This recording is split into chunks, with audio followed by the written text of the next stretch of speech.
جو ہے وہ شک بھی آ گیا تو انسان دائرہ اسلام سے خارج ہو جائے گا۔ عقیدہ رسالت میں کسی قسم کا کوئی شک آ گیا تو انسان اسلام سے خارج ہو جائے گا۔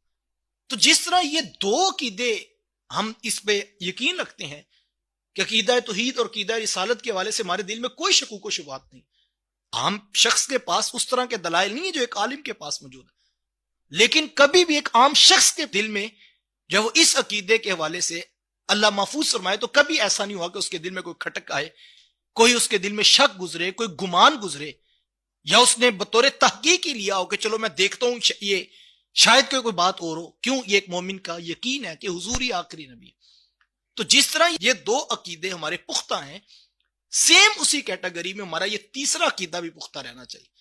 جس طرح ہم عقیدہ رسالت پر کوئی دوسری بات سننے کا مزاج نہیں رکھتے، اسی طرح ہمیں عقیدہ آخرت پر بھی کوئی دوسری بات نہیں سننی، وہ ہمارے عمل سے ہے۔ جیسے میں نے کہا کہ ہم عقیدہ رسالت پر رائی کے دانے کے کروڑوں حصے میں بھی کسی سے کوئی بات دلیل پوچھنے کے روادار نہیں۔ ہماری روحوں میں یہ ہمارے والدین نے اتارا کہ حضور ہی آخری نبی۔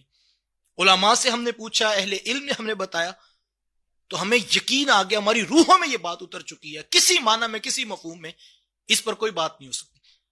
تو جس طرح یہ عقیدہ توحید اور عقیدہ رسالت اہم ہے، اسی طرح تیسرا عقیدہ بھی عقیدہ آخرت ہے، اور اس کو بھی اسی طرح ہمیں اپنی روحوں میں اتارنا ہوگا۔ اور جب ہم روحوں میں اتار چکے ہوں گے تو اس عقیدے کا فائدہ کیا ہوگا؟ اس سے ہمارے عمل کے اندر نکھار پیدا ہوگا۔ اگر آپ کو یہ یقین آ جائے کہ ہم نے مرنا ہے تو پھر کوئی تقریر نہ بھی کرے تو پھر عمل خوبصورت ہوگا۔ آپ کسی محکمے میں نوکری کرتے ہیں تو محکمے والے آپ کو بتا دیتے ہیں یہاں کیمرہ لگا ہوا ہے، یہ آپ کا سپروائزر ہے، یہ روزانہ اٹینڈنس دیکھے گا، یہ حاضری دیکھے گا، یہ آپ کو جو کام اسائن کیا گیا ہے یہ اس کی کوالٹی دیکھے گا، اور ساری چیزوں کو ساتھ ساتھ ہمیں جو ہے وہ ہیڈ آفس میں رپورٹ کر دے گا۔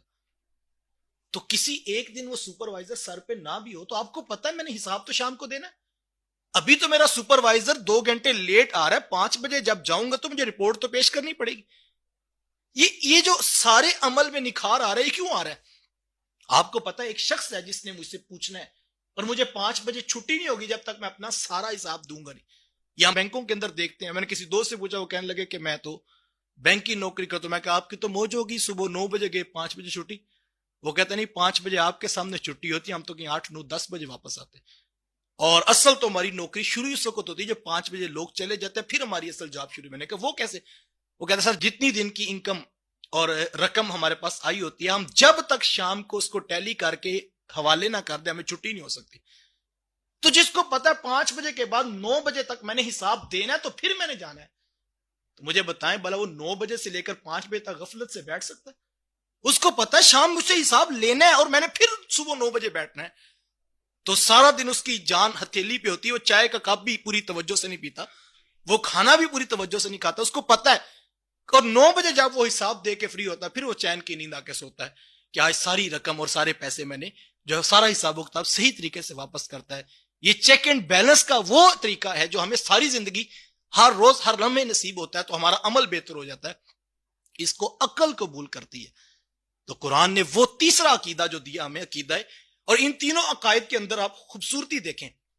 عقیدہ توحید دیا کہ پوری کائنات میں تم رہتے ہو تو یہ مان لو کہ ایک خالق موجود ہے، اور یہ انسان کی عقل تقاضا کرتی ہے کہ پوری کائنات کا کوئی ہیڈ ہے، کوئی ذات ہے جو اس نظام کو چلا رہی۔ اچھا، اب جب اس کائنات میں ہم موجود ہیں تو پھر دوسرا سوال یہ تھا کہ ہم نے جو ہے وہ رہنا کیسے ہے؟ تو اللہ نے 1 نہیں 2 نہیں 1,24,000 کم و بیش انبیاء اور رسول بھیجے، تمہیں زندگی گزارنے کا ڈھب، اسلوب اور طریقہ بتا دے۔ یار بنانے والے کا بھی پتہ لگ گیا، زندگی گزارنے کیسی وہ بھی پتہ لگ گیا، لیکن اس کے اوپر پریکٹیکل امپلیمنٹیشن کیسے ہوگی؟ تیسرا عقیدہ دے دیا، کہا عقیدہ آخرت موجود ہے، اختیار تمہیں دے دیا، اما شاکر و اما کافورا، تم چاہو تو شکر کرنے والوں میں شامل ہو، جو چاہو تو انکار کر، دونوں راہیں تمہارے سامنے کھول دی۔ اور اب تم نے عمل کرنا ہے، کس نہج پر، کس رستے پہ تم نے چلنا ہے، اختیار تمہیں دے دیا۔ اور تیسرا عقیدہ تمہارے ہاتھ میں پکڑا دیا کہ غافل نہ ہونا، کیے ہوئے ایک ایک عمل کے بارے میں کل تمہیں جواب دینا پڑے گا۔